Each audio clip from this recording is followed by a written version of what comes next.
Welcome back to Bodge Rides. This episode we're going to look at some BMW drift car suspension. Yeah.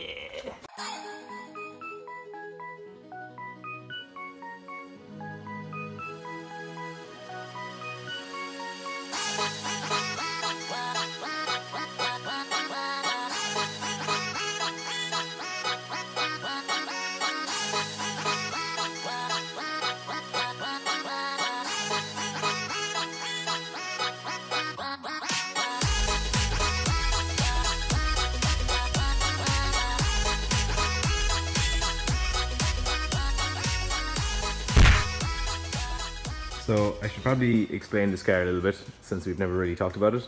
It's a 1995 E36. It came with a 316 originally, and then when I bought it, it actually came with a M42 IS in it. We bought this car 2 years ago and we decided we were going to be great drifters and get a big 6-cylinder. So we bought that 6-cylinder up there. We put that in, had no clue what we were doing. Didn't understand cooling systems and BMWs and stuff, so blew that up within a few months. And then yeah, the car was sitting idle. So last year I bought another M50 B25 6-cylinder. We put it in last year and we kind of fiddling away with it, got it fairly set up, and as you saw in our last episode, we went drifting up the country and turned out pretty well. So the next thing to do now really is to improve the cooling system, to get some extra lock, extra camber, fix our seat position, and do some other minor stuff. The modifications to this car already have been pretty minor, pretty standard. A welded diff, of course, in the back, big deep dish Chinese steering wheel does the trick. It's a Recaro out of a Subaru, I think, which is nice, but it's crazy low because I mounted it really badly on some silly old rails, as you can see down here. So we're sitting kind of on the floor and it kind of makes it hard, so we're gonna have to modify that. So the most important thing in a BMW, I guess, is, as we learned the hard way, is a temperature gauge. So we've kind of just thrown everything else out because it didn't really work anyway. And we've just gone for a standalone temperature gauge, completely separate to the BMW system. One of the modifications that we've done lately, and actually turned out pretty well, was this hydraulic handbrake. So basically I bought this hydraulic handbrake 2 years ago, Chinese job again, so I think it was like 25 euros or something like that to go over here, crazy cheap. And we mounted it just with pop rivets there, there and there. So it was sitting back there and your hand was just coming in a really awkward place and you couldn't really pull it. So we kind of did it again. I put in some steel down to the body here. So like the whole thing is, I'll shake the car before I'll shake that. So what we've got in the actual slave here is it's actually a master cylinder off the clutch system of an RX-8, and then just an oil feed from a E36 fuel filter, because it had this nice little connection so you can get a hose on there. The top of it has a grease gun top with a Jubilee clip and a little hole so you can bleed it with compressed air. And then we're just running a copper line down the back and into the boot, or into the brakes in the back. So nice, cheap, easy, and good conversion for these is a coilover from eBay. These are TA Technics, they're called. So they're pretty good. They've got height adjustment here, and then you can also obviously set the height adjustment off the spring here. And they're just a direct fit straight onto the hub and tap mount. So the job we're actually doing today is essentially to get this car more lock. So in the E36, which I can hopefully you can see here, you can see that it's got a wishbone that sticks out and comes over, and that's where it goes onto the hub and then onto the suspension. So basically, to get you more camber and more offset on the actual hub, you cut this wishbone here and you add on, I think it's somewhere in the range of 30 millimeters. So a piece of 10mm steel will go in here and space this out. That'll give us more camber, and will also push this out more so that we can get more lock when we're actually turning in, so we don't scrub on something like here or back there.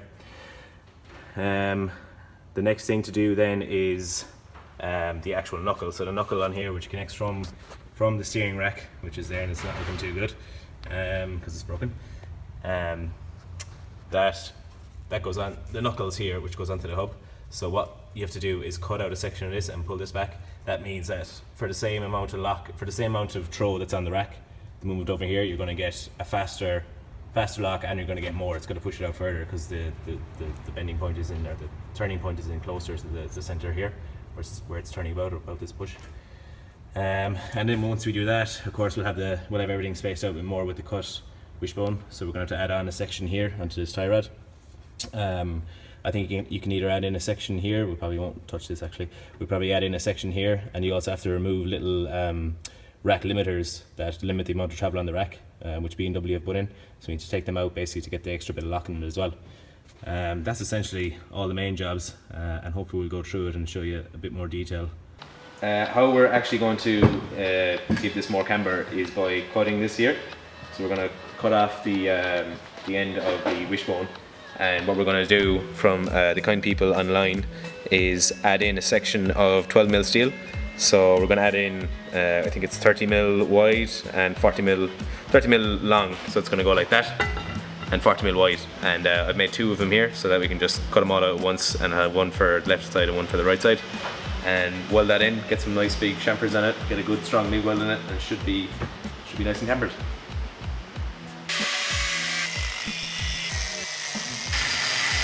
So before you weld something, chamfer it, just to get yourself a little bit more surface area for your weld. So goggles first.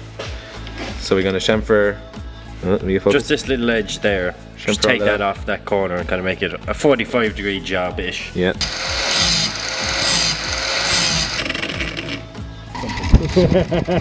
See. That's why you're careful where you put a grinder. Yeah. So we've put in our, tacked in our little, I don't know, add-in blade, I don't know what you call it, an extender, I guess, on the wishbone. So we've got tack on either side, so it's held there currently now, and we're going to seam weld it. So we got some big old chamfers, so we're going to fill this up with weld. We've got a welder set up pretty high, so yeah, we're going to try seeing this and hopefully it'll stay straight.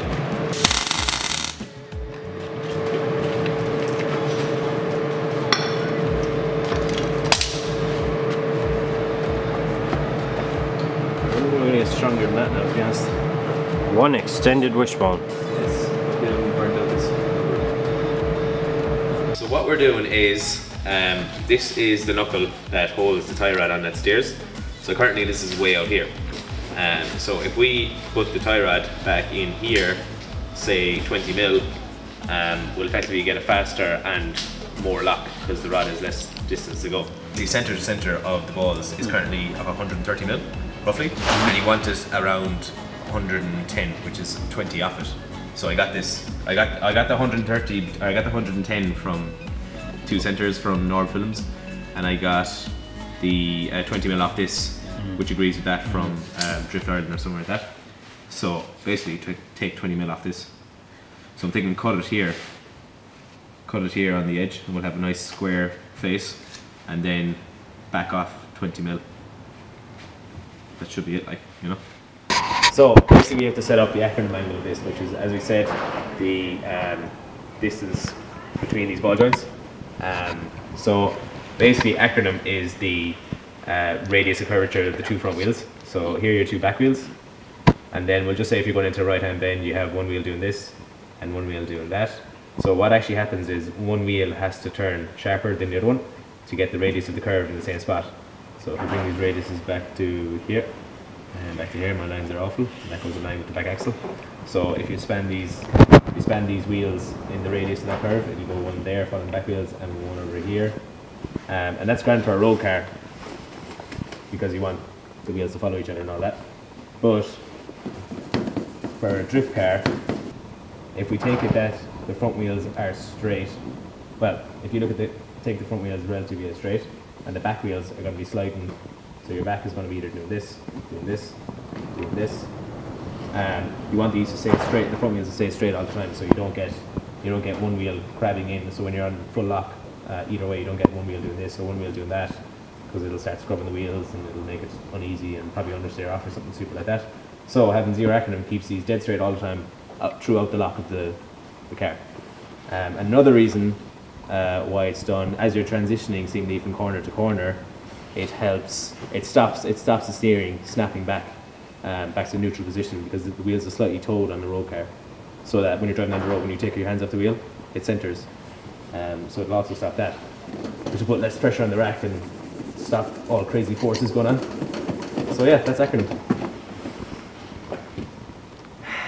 Okay, so what we've done is, to account for the acronym angle, we've moved basically the knuckle for the steering tie rod. We've moved that in line with the, so yeah, we've got this piece of steel here onto the face of the hub, so that's in line with the bearing and the wheel and all that. So we've got that parallel with where the tie rod for the joint for the hub goes on. So we're all parallel here, and what we're going to do is, this hole is in line with this as well. So we're going to get the tie rod for the steering in line with the tie rod here for the hub, and that's going to give us a 0 acronym angle seemingly, which will mean that we'll be able to control the car better between slides and stuff. We don't really know a whole amount about it yet, but I guess we'll find out when we do it. So what I'm going to do is weld this on here. So what we've done is cut down this face. We've cut the knuckle here as well. So we're going to get this in here. We've got a little bolt to hold this on, and we're going to weld this up right now and get it good and strong. I don't know if I can see any of that. Right, so I've installed the wishbones. Kind of skipped a bit, so I said I'd show you guys. So yeah, they're just put in as you take them out, really pretty simple. And there's the knuckle cut like there. So it's all working out pretty well. Some pretty serious camber on it, so hopefully it'll help it out with the spacing of the wheel and the arch as well, so we should be able to get a fairly good lock in there. So the next thing I guess is to actually, I've connected up the 2 tie rods again on either end. They don't over there. And it actually is looking like they're both kind of going to track pretty straight. So what I'm going to do is I had both of them in, I had the tread, I have the tie rod in the center of the tread here, so I can kind of go in and out a good bit to adjust my tracking. So I'm going to put on the wheels and I'm going to try to track it as best as I can and see how much tread I have left over. And if I don't have much, what I'm going to do is basically sleeve, focus, sleeve this line here, and make it a bit bigger. And the next thing to do to get a bit more locked in is to actually open this guy up and get a little spacer in here so the rack can go in and out further. Okay, so we've removed the inner tie rod, which you can see here. It's kind of hard to get off, but a 32mm spanner. Usually they come with washers in the end there, which makes it really awkward to get in because the actual head of the bolt is quite, or the nut is actually quite small. But if you just beat it back with a hammer and then yeah, just remove it with a 32 or whatever you have. So the thinking here is that, see, can you see this a little bit? You can see that where the tie rod, inner tie rod treads in, it's actually gone in a bit. It's gone in a few mil into the rack. That's what effectively is supposed to give you the extra lock. Now it doesn't look like much to us, but we just have to kind of try it now and see what works really. So what we're going to do is get a small piece of, it's effectively gun barrel, which might be the best thing to do, but it's all we have, to fit over the treads of this. And that's, we're going to do 6mm, so this is 16 in total, so it's 16mm currently threading in, so we're going to leave 10 for safety, but a bit of Loctite in this so it doesn't come off, and then use the little gun barrel to go over this 16, and that'll allow us to, it'll allow the rack to shove in and out a little bit more on each side, which should get us the extra lock with our mad cut knuckles and all that. We're going to try that and see what happens, and we'll let you know how it goes. So I forgot to mention to you what happened when I took on my brakes. So this side, I noticed one of the bits of meat on the brakes was kind of hanging around, kind of moving around a small bit. So when I took it off, this is what happened. It all just fell apart like nothing. So yeah, I think I need new brake pads on that side. The other side I don't though, which is nice. Yeah, so we got, I fucking definitely is. This is a standard E36 lock, and that is a modified E36 lock. So all we had to do was cut the knuckles, extend the arms, put in the spacer, 6mm spacer on each side to drive the rack in further, and that's the amount you get extra.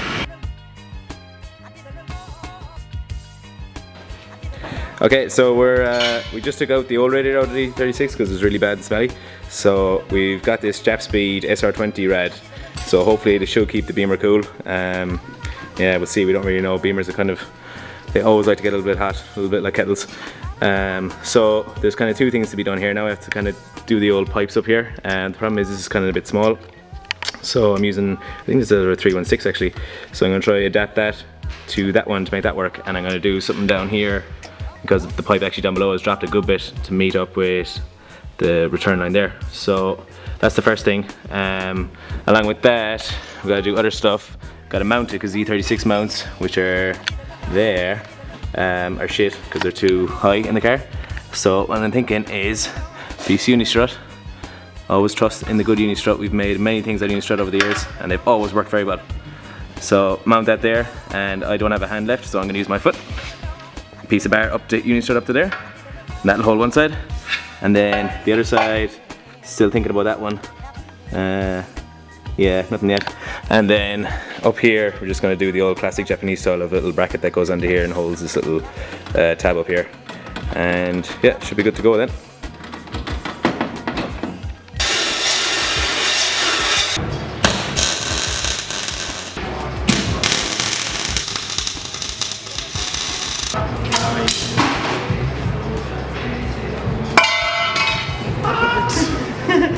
Happening.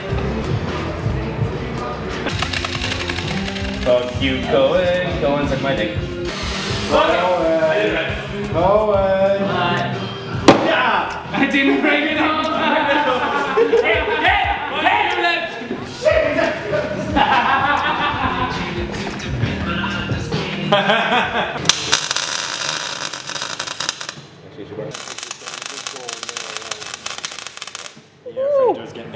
Okay, so the next thing to do in our E36 drift car is to add in a little header tank or expansion bottle. So we're kind of struggling for a while to find one. I was trying to get one off an old E36, so I kind of took apart an old E36 one if I can find it. So I was looking around the shed, kind of wondering what I found, and I found this little beauty off Cohen's drift car. So I'm gonna have to get him one when he gets his machine going, which is right over there, which you will see in a Bodge episode soon enough. But yeah, so what I gotta do is, I see it comes with these two, Mazda had these two extra lines, probably for, I don't know, some heater or some water come back from a different place in the engine. So what I'm gonna do is just gonna get this piece of hose and I'm gonna put that on there and just cap it off. Hopefully that'll work. I don't think there should be a problem with it, because yeah, it shouldn't really matter. If water does come back up here, it's just going to fall back into the tank, so it makes no difference really. And then this piece on the 36, that's where we're going to, the pipe that comes from the head, the outlet from the head, that's where we're going to go, and that will be our expansion bottle then. So we'll have our little cap up here. It's rated at 13 psi. We'll be able to fill it up and do whatnot there, and it'll allow for the expansion of the system as well. Right, so I got the expansion bottle in. I'll just kind of rearrange this pipe here, which this one here, which comes from the head. So it's, which one is it? I don't even know which one it is now. It's way down inside there, but it comes up basically from deep inside the head, comes the outlet of the head, and generally in the E36 it would run down inside the chassis rail there and would go into the bottom of the expansion bottle on the normal rad. But since we changed this, and it's just an SR20 rad, which is an inlet and an outlet, we had to put a separate expansion bottle. So there it is in all its glory. It's pretty bad, pretty rough, pretty bodge. Yeah, I'm a bit concerned right about this pipe here, because that comes off the ECU is right there, so there's a bit of, you know, danger of frying the ECU, which is nice. So I might have to do something about that, maybe with a plastic bag or something like that. Yeah, so I've raised up that header tank pretty high, and it's probably the highest point of the engine now, which hopefully should draw the air bubbles out of it. The E36s are notorious for being hard to get air bubbles out, especially these big 6-cylinders. You really have to like jack up the car, get a good angle on it, and force it all up the rad. But hopefully this way now, with the separate expansion bottle up high, the air bubbles should come out of it. That's what I'm hoping anyway, because they should be travelling from the head straight into the expansion bottle. But we can only wait and see and let you know how we get on. While I'm here, actually, I can show you what I did with my how I'm actually doing the, can't really see it at all there now. Well, you can see those blue wires. Those blue wires basically go onto a temperature sender right on the actual, you can kind of see it there now, right on the actual head outlet. So it's actually inside the head, so the probe is literally right inside the head. So that's giving us a true head temperature. Usually, I mean, on normal cars, I suppose they're on either the you know, after the stats somewhere like here or something like that. But BMW always used to put them inside there, so I said fuck it, why not keep it the same. It is a bit scary sometimes because the temperature, especially with a stat in it, temperature rises up to about, you know, it can go up as high as 110. We've seen it go higher before. The car still won't be boiling, it'll still be fine. It's just it has to drive that high of a temperature to actually open the stat and get some water out. But yeah, that's what I've done, and I basically just wired those blue wires. You can see it going back into the car and onto my my gauge there. And that's the majority of this cooling system. Really, it's not much to it. Hopefully it works. I've heard good things about these Jan Speed Rads, so hopefully they do the trick. Cohen! Cohen! Yep! What are we doing today, Cohen?